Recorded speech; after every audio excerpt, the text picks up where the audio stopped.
সবাই বলে দুনিয়াতে ভালোবাসা বলতে কোনো কিছু আছে, কিন্তু আমি বলি দুনিয়াতে ভালোবাসা বলতে কোনো কিছু নেই, সবই স্বার্থের খেলা। স্বার্থ মা বাবাও ভালোবাসে না। এখন তোমরা বলতে পারো যে ভাই মা বাবার ভালোবাসার তো কোনো স্বার্থ নেই। আমি বলছি মা বাবার ভালোবাসার তো স্বার্থ থাকে। এখন বলো ভাই যে আপনি বললেই হইলো যে মা বাবার ভালোবাসার স্বার্থ থাকে। হ্যাঁ ভাই, মা বাবার ভালোবাসা তো স্বার্থ থাকে। তো ভাই কি করে মা বাবার ভালোবাসাতে কি করে স্বার্থ থাকে? আমি দেখাচ্ছি মা বাবার ভালোবাসায় কি করে স্বার্থ থাকে। প্রথমত, একজন বাবা আর একজন মা তার সন্তান নেওয়ার কারণ, তোমরা কি আমাকে বলতে পারবা যে বাবা মায়ের সন্তান কি কারণে নেয়? সন্তান নেওয়ার কারণ হলো যাতে বৃদ্ধ বয়সে তারা তাদের খেদমত করতে পারে, তার জন্য নেয় তারা সন্তান। এখন প্রশ্ন হলো যে ভাই এটা তো সবার ক্ষেত্রে নেই। হ্যাঁ ভাই, তো সবার ক্ষেত্রেই বলছি আমি যে দুনিয়াতে ভালোবাসা বলতে কোনো কিছু নেই, সবই স্বার্থ। তুমি দেখো যে বাবা মায়ের সন্তান নেই বৃদ্ধ বয়সে তাদেরকে দেখাশোনা করার জন্য, তো এই জায়গায় কি স্বার্থ নাই? এটা কি স্বার্থ না? একজন মা বাবা যে বৃদ্ধ বয়সে যাতে তাদের দেখাশোনা করতে পারে তার জন্য নেয় সন্তান, তো এই জায়গায় কি এটা কি স্বার্থ না? এখন প্রশ্ন হলো যে ভাই তার মানে কি সবকিছুই স্বার্থর খেলা? ভাই এই জায়গায় আর একটা ভেদাভেদ আছে। মা আর বাবার ভালোবাসার মধ্যে তফাৎ থাকে। যেরকম দুনিয়ার সবাই তোমাকে ঠকাবে, কিন্তু মা আর বাবা তোমাকে ঠকাবে না, কারণ তারা তোমারে ওদের চেয়ে বেশি ভালোবাসে। তো এই জায়গায় বলতে পারছো ভাই এই জায়গায় তো ভালোবাসা উল্লেখ আছে ভাই। হ্যাঁ, ভালোবাসা আছে, কিন্তু ভালোবাসার পিছনেও একটা স্বার্থ আছে। স্বার্থ ছাড়া কোনো কিছুই চলে না, যেই ক্ষেত্রেই হোক।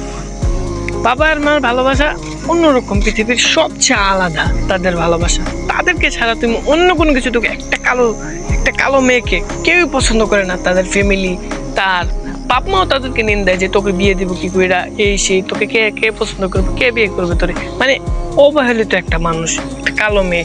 আর তুমি দেখো একটা বেকার ছেলের কথা তুমি চিন্তা করো। একটা বেকার ছেলে যখন বেকার হয়ে ঘরে বসে, তখন তুমি তার পজিশনটা চিন্তা করো। তুমি যখন বেকার হইবা, তোমার ইনকামের কোনো রাস্তা থাকবে না, তখনই তুমি বুঝবা যে ভালোবাসা কি। খালি পকেটে তুমি রাস্তায় বেরোলে তুমি বাস্তবতা চিনবা। বাস্তবতা এতই কঠিন, তখন তুমি হারে হারে টের পাবা যে বাস্তবতা কি। বাস্তবতার কাছে তোমার সব ইমোশন হারিয়ে যাবে, তখন তুমি হয়ে যাবে পুরাই পাথর। আর একটা কথা, এই যে মানুষ বলে না যে ভাই রিয়েল ভালোবাসা, ভাই এটা বলতে কোনো কিছুই নেই। রিয়েল কোনো ভালোবাসাই হয় না, সব আবেগ। তুমি চিন্তা করো, একটা কালো ছেলের কেন গার্লফ্রেন্ড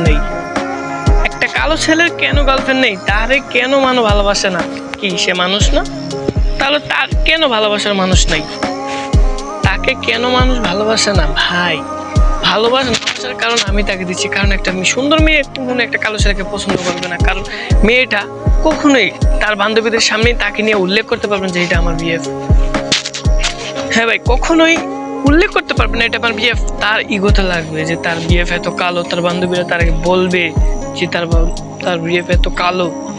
এই চিন্তা করে কোন কালো ছেলের কোনো গার্লফ্রেন্ড থাকে না, বা কোনো খারাপ দেখতে ছেলের কোনো গার্লফ্রেন্ড থাকে না। কোন ক্ষেত্রে কালো ছেলের আর কালো মেয়ের বিয়ে হয় বা ভালোবাসা হয়? টাকা। তো একটা কালো ছেলে বা বুড়ো লোক বিয়ে করতে সুন্দরী মেয়ে বিয়ে করে, কারণ কি তার ভরপুর টাকা আছে। আর মেয়েটা তার কাছে বিয়ে করার কারণ তার টাকা ভোগ করার খাতে। তো এই জায়গায় ভালোবাসা কই? তোমরা আমাকে দেখাইতে পারবে এই জায়গায় ভালোবাসা আছে? একটুও ভালোবাসা নাই, এটা পুরাটাই ফেক।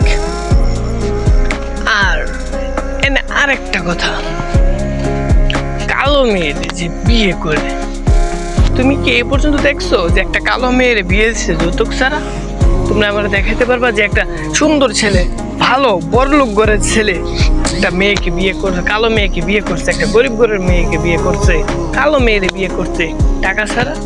তুমি দেখাইতে পারবা না, কারণ এই দুনিয়াতে স্বার্থ ছাড়া কিছু চলে না। পুরাটা দুনিয়াই স্বার্থ। এই জায়গার মধ্যে ভালোবাসা বলতে কোনো জিনিসই নেই।